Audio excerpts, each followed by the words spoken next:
Hey guys, it's Kat, W4DXY DixieDX here at Sevier County's Amateur Radio Society's Hamfest in Sevierville, Tennessee. So we're at the campground, the fairgrounds here in Tennessee, and we're going to take a look around and talk to some people and see how they got an amateur radio, and we'll see you back later.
I'm Kat, W4DXY here, and I'm interviewing Bob, KK4XA.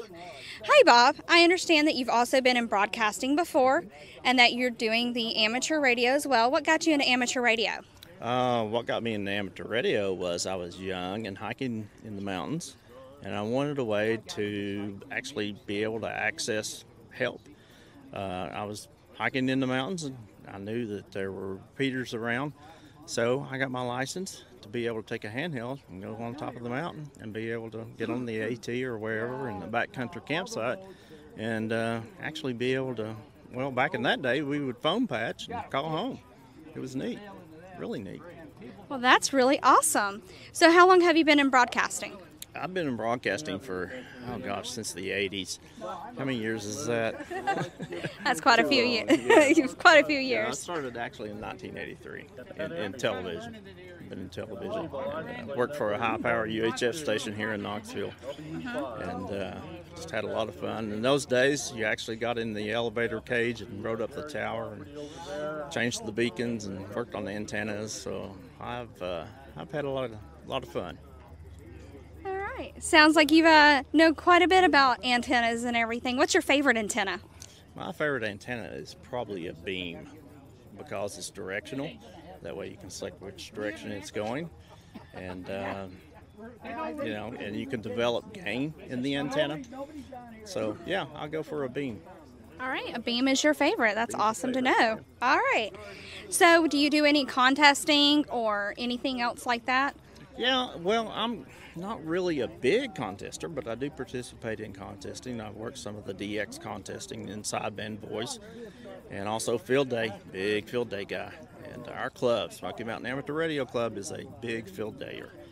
And we have a lot of talent in our club. I got to talk about our club. I mean, I have the opportunity here, I guess. So Smoky Mountain Amateur Radio Club is a club of a lot of folks here locally here, and it's a friendly place, and we have a lot of knowledge in our club. A lot of folks are retired. We have engineers, we have, doctors and lawyers and just professional people who've been out there in the business. We have a guy that's developed 911 systems and those systems in and out, and that falls over into ham radio, of course, and helps us with our communication systems. And we have some good Elmers. Well, that's great. Yeah. Well, honestly, I prefer the term mentor. I think that's a bit of better term in my opinion. But, Elmer is what we call them here. So what is your favorite radio? Handheld and Ham Shack? Well, gosh, I'm a Yazoo guy. You got your Microsoft people and PC people. And you got Linux people and Mac people. Exactly, yeah. So I'm kind of a Yazoo guy. Okay. And,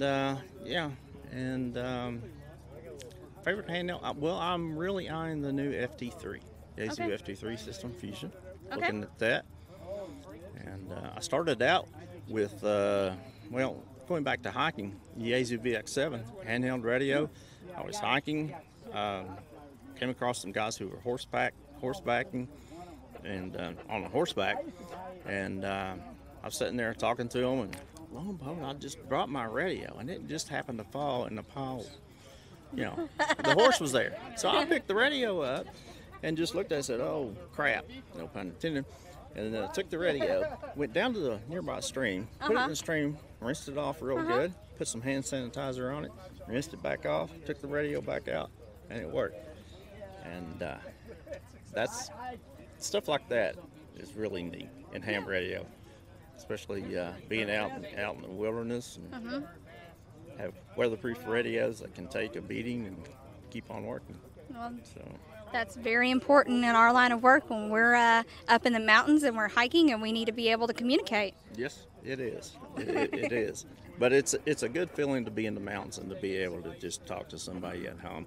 We had a club member here just recently who has a young family, and he took his young daughter. She's 9. Her name is Jade, and Jade and this other person, Jacob, were hiking in the mountains. They got to the campsite, so Jade and Jacob were able to communicate back to the wife, and they got the 2 kids talking back and forth. They had a younger girl, and they just communicated, put the 2 girls on the air, and his wife is a ham too. So they had collaboration from the campsite to the home with children talking back and forth, and it was really cute on the air to hear. It's third-party traffic, of course, but it was nice. It was really nice. Well, that's awesome. How many YLs do you actually have in your club? How many YLs? That's a good question. We have a lot of YLs. Well, quite a few YLs, I guess, and we have a lot that are up-and-coming YLs. And we see a growth in ham radio right now. I think maybe COVID, I don't know.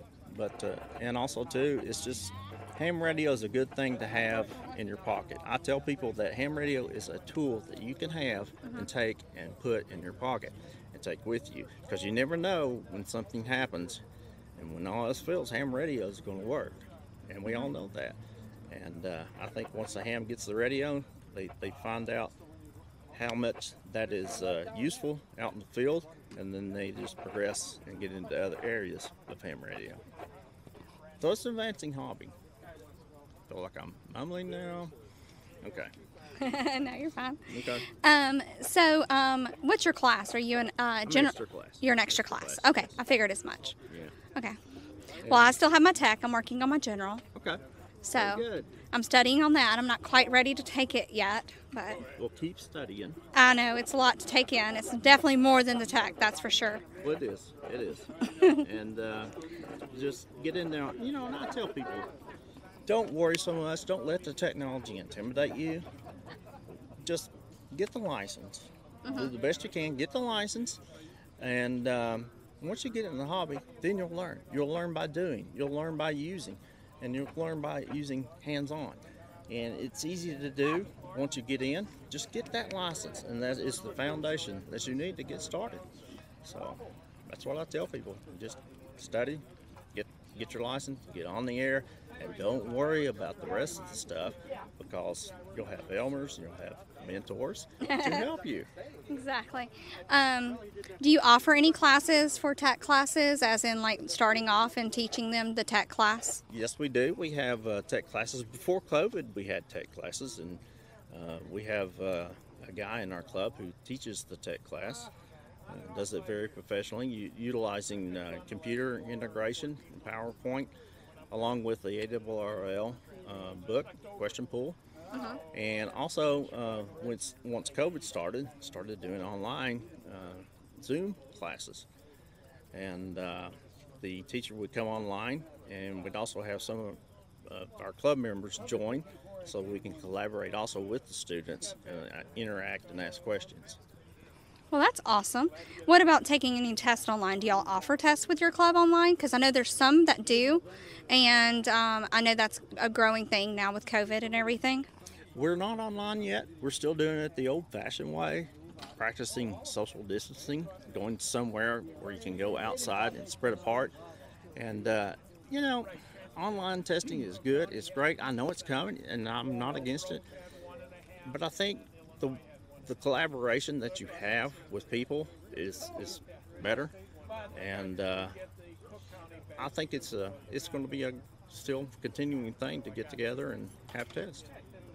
I agree. It's very social. As much as we want to social distance, this is very much a social thing that we do nowadays. Yeah. So I appreciate you for coming on to my show, and I appreciate you allowing me to interview you on short notice. So thanks so much, Bob. KK4XA. Do you have anything else you want to let everybody else know? No, I just want to say that I'm just thankful to the good Lord to be alive. I really am, and He's given me a second chance in life. Liver transplant 4 years out, and enjoying ham radio and just trying to do what I need to do. Well, we appreciate it. This is Kat, W4DXY, DixieDX. Hey guys, thanks for joining me today on DixieAmateur Radio here on the YouTube channel. Don't forget to like, subscribe, and to share my channel so we can have more people joining in on Tuesday nights at 8 p.m. This is a wrap for the Sevier County Amateur Radio Society's Hamfest here in Sevierville, Tennessee. So 73, Cat W4DXY.